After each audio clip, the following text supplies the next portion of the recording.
ಹುಡುಕುತ್ತ ಹೊರಟೆ ನಾನು ನಕ್ಷತ್ರವ ಹಿಡಿಕದೆ ಸಿಕ್ಕಿತು ನನಗೆ ಕಣ್ಣೋಟಕ್ಕೆ ಅಂತ ಬಂಧುಗಳೇ, ಆ ನಕ್ಷತ್ರದ ಉದ್ಯೋಗದ ಬೆಳಕು ನಮಗೆ ವೇದಿಕೆ ಅಂತ ಅನ್ನಿಸ್ತದೆ.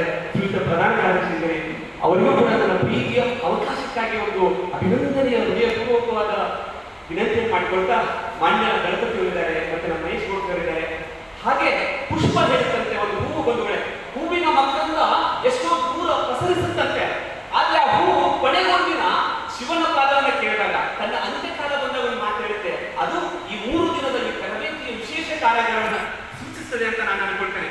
ಬಂಧುಗಳೇ, ಆ ಹೂವು ನೋವು ಪಟ್ಟ ಹೇಳಿದಂತೆ ಭಗವಂತ ಯಾರ್ಯಾರು ನನ್ನನ್ನು ಸ್ವೀಕರಿಸ್ತಾರೆ, ಪರಮ ಪೂಜ್ಯರಿಗೆ ನಾನು ಭಾವಚಿತ್ರಕ್ಕೆ ಹೋಗ್ತೇನೆ, ಶವ ಸಂಸ್ಕಾರದ ಅಂತ್ಯ ಸಂಸ್ಕಾರದಲ್ಲಿ ದೇಹದ ಮೇಲ್ಗಡೆ ತಲುಪ್ತೇನೆ, ವಧು ವರರ ಅವರ ಕೊರಳಿ ಹೋಗ್ತೇನೆ, ರಾಜಕೀಯ ವ್ಯಕ್ತಿಗಳ ಉತ್ತುಂಗದ ಮಾತುಗಾರಿಕೆ ಅವರ ಕೊರಳಿ ಹೋಗ್ತೇನೆ.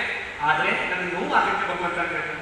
ಆಗ ಭಗವಂತ ಕೇಳ್ತಾನೆ, ಏ ಹೂವೇ, ನಿನ್ನ ಕಾಯಕಲ್ಪವೇನು, ನಿನ್ನ ಸೇವೆ ಏನು ಅಂತ ಹೇಳಿದಂತೆ ಭಗವಂತ ಒಬ್ಬ ಸೈನಿಕ ತನ್ನ ಹೆಂಡತಿ ಮಕ್ಕಳು ಎಲ್ಲರನ್ನೂ ಬಿಟ್ಟು ಪ್ರಕೃತಿಯ ಜೊತೆ ಒಂದುಗೂಡಿ ತಪ್ಪಿಗೆ ತಪ್ಪಾಗಿ ಬಿಸಿಗೆ ಬಿಸಿಯಾಗಿ ಜೊತೆಗೆ ಮಳೆಗೆ ತನ್ನ ಕಣ್ಣೀರಿನ ಹಣೆಯನ್ನ ಮರೆಮಾಚಿರ್ತಾನಲ್ಲ, ರಕ್ತದ ಚಿಮ್ಮುವಂತಹ ಸೈನಿಕರ ಪಾದಕತೆಗಾಗುತ್ತೆ ನನ್ನ ಸಂತಸ. ಅಷ್ಟೇ ಅಲ್ಲ, ಒಬ್ಬ ಶಿಕ್ಷಕ ಸೇವಾದಳದ ಈ ಕಾರ್ಯವನ್ನ ವಿಜೃಂಭಿಸುವಂತಹ ನಿಮ್ಮಂತಹ ಅಥವಾ ನಮ್ಮಂತಹವರನ್ನ ತರಬೇತಿ ಕೊಟ್ಟಂತ ಈ ಮಹಾನುಭಾವರ ಪಾದವನ್ನು ಸ್ಪರ್ಶಿಸಿದಾಗ ಅಗತ್ಯ ಅನ್ನೋದಲ್ವಾ ಅವರು. ಹಾಗಾಗಿ ಬಂಧುಗಳೇ, ಅಂತಹ ಮಹನೀಯರು ನಮ್ಮಲ್ಲಿದ್ದಾರೆ. ಹಾಗಾಗಿ ಹೇಳೋದು ಬಂಧುಗಳೇ, ಶಿಬಿರ ತುಂಬಾ ಅಚ್ಚುಕಟ್ಟಾಗಿ ಬಂಧುಗಳೇ. ಈ 3 ದಿನ ನನ್ನ 3 ದಿನಗಳನ್ನ ಪ್ರೇರೇಪಿಸ್ತಂತ ಹೇಳ್ತಾನೆ. ಕಡಲ ತೀರ ಕೃಷ್ಣನಗರಿಯನ್ನು ಬಿಟ್ಟು ಬಂದೆ ಬಂಧುಗಳೇ, ಬಂದಾಗ ಅನಿಸಿದ ದಾವಣಗೆರೆ ಬೆಣ್ಣೆ ತೆಗೆದೆ. ಆ ಕೃಷ್ಣ ಅಲ್ಲಿಂದ ಇಲ್ಲಿ ಬಂದ ಅಂತ, ಆಗ ಬೆಣ್ಣೆ ತೆಗೆಯೋದಿಲ್ಲ. ಸೇವೆಯ ಈ ಅವಕಾಶವನ್ನು ನಾನು ನೀಡಿದ್ದೀನಿ ಅಂತ ಹೇಳ್ಕೊಟ್ಟ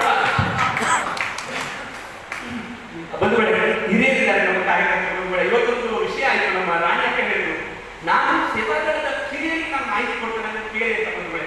ಅಂತಹ ಸೇವಾ ವಲಯಕ್ಕೆ ಸೇರಿದೆ.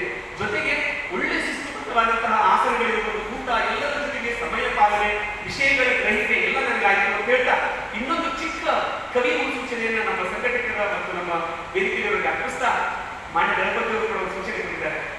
ರಂಗ ಸಜ್ಜಿಕೆಯ ರಂಗದ ಆ ವಿಮರ್ಶೆಗಳನ್ನು ಹೊರತುಬಿಟ್ಟೇನು ಅಂತ ಕೇಳಿದ್ರು ಸರ್ ನನ್ನನ್ನು. ಆಗ ಅಶ್ವತ್ಥಾಮ ಕೊನೆಗೊಂದಿನ ಮಹಾಭಾರತದಲ್ಲಿ ವಿಶೇಷಗೊಳ್ತಾನೆ. ಕೊನೆಗೊಂದು 10 ಸೆಕೆಂಡ್ ಹೇಳಿ ಮುಗಿಸ್ತೇನೆ ಹೇಳ್ತಾ ಇನ್ನೊಂದು ಕವಿ ಮನಸ್ಸಿನ ನಮ್ಮ ಕಾರ್ಯಕ್ಕೆ ಹೇಳ್ತಾರೆ. ಪರಮ ಪೂಜ್ಯ ನಾರಾಯಣ ಸುಬ್ರಹ್ಮಣ್ಯರು ಸ್ಥಾಪನೆ ಮಾಡಿದ್ರು ಸರ್, ನನ್ನ ವಿನಂತಿ, ಅವರ ವಂಶದ ಯಾರು ವಂಶಾವಳಿಗಳಿದ್ರೆ, ಅವರ ಚಿಕ್ಕಪ್ಪ ದೊಡ್ಡಪ್ಪ ಅಜ್ಜಪ್ಪ ಹರಡಿತಕ್ಕಂಥ ನಾಮಾಂಕಿತರುವಂತಹ ಇದ್ರೆ ಅವರನ್ನು ನಾವೆಲ್ಲ ಹೋಗಿ ಭಕ್ತಿಯಿಂದ ಒಂದು ನಮಸ್ಕರಿಸಿ ಒಂದು ಅವರನ್ನು ಕೂಡ ನಾವು ಮುಂಬರುವ ಪುಸ್ತಕದ ಪಠ್ಯಗಳಲ್ಲಿ ಅವರ ಮೊಮ್ಮಗ ಅವರ ಅಣ್ಣವರ ಸೇರಿಸುವ ಅಂತ ವಿನಂತಿ ಮಾಡಿಕೊಳ್ತಾ ಅಶ್ವತ್ಥಾಮನ ಒಂದು ಬೆಲೆ ಹೇಳಿ ನಾನು ಸಮಯವನ್ನು ಕಳೆಯಲಾಗುತ್ತೇನೆ. ಯಾಕೆ ಅಂತ ಹೇಳಿದ್ರೆ ಅಂದ್ರೆ, ಒಬ್ಬ ವ್ಯಕ್ತಿ ಕುಂದಿದಾಗ ಅವನನ್ನು ಎತ್ತಬೇಕಂತೆ. ಒಬ್ಬ ಯಾರು ಹೇಳ್ಬೇಕು, ಈಜು ಕಲಿಬೇಕಂದ್ರೆ ದುಡಿದ್ಬೇಕು, ನೀರಿಗೆ ಅಕ್ಷರ ಕಲಿಬೇಕಂದ್ರೆ ಕೈ ಹೋಗಿ ಎತ್ತೆ ನಿಲ್ಬೇಕಂತೆ. ಹಾಗಾಗಿ ಹಾರಬೇಕಂದ್ರೆ ರೆಕ್ಕೆಗಳಾಗ್ತದೆ. ಆ ರೆಕ್ಕೆಗಳು ಇವರೇ, ರೇಖೆಗಳು ಇವರೇ. ನಮ್ಮ ಪೂಜ್ಯ ಪ್ರಧಾನ ಕಾರ್ಯದರ್ಶಿಗಳು ಮತ್ತೆ ಗಣಪತಿ ಕೇಳ್ತಾ ಅಶ್ವತ್ಥಾಮನದು ಕಿರುನಾಟಕ ಕಿರು ಪರಿಚಯ. ಒಂದ್ಸರಿ ಅಶ್ವತ್ಥಾಮ ಬಂಧುಗಳೇ ವೇದಿಕೆ ರಾಜ್ಯಸಭಾದ ಒಂದು ಮಾತಾಡುತ್ತೆ, ದ್ರೌಪದಿಯ ಉದರದೊಳಗಿರುವಂತಹ ಆ ಮಗುವು ಕೂಡ ಪರಿಸ್ಥಿತಿ ಜೀವವನ್ನು ಬಿಡಬೇಕು ಅನ್ನುವಂತ ಅಷ್ಟು ಕ್ರೋರಕ್ಕೆ ಹೋದಾಗ ಅವರ ಮಾತುಗಳು ಭೀಮನಿಗೆ